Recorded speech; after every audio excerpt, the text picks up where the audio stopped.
Así es escuchar a un Fórmula 1 a menos de 3 metros.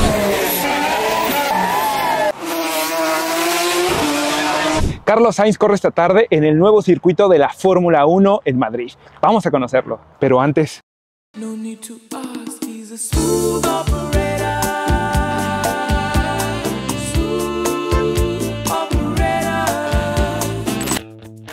Además de Carlos, tuve la oportunidad de ver correr a Pepe Martí, piloto de Red Bull en Fórmula 2, y a Mari Boya, piloto español de la Fórmula 3 con Campos Racing.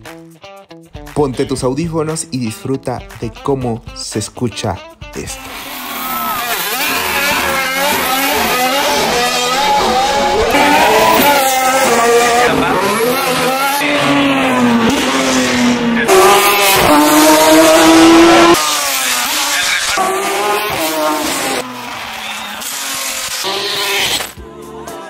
Tener de cerca monoplazas de este calibre es una experiencia única y Madrid lo sabe. Para prueba, el cómo casi muere aplastado por gente que intentaba conseguir un autógrafo de Carlos Sainz.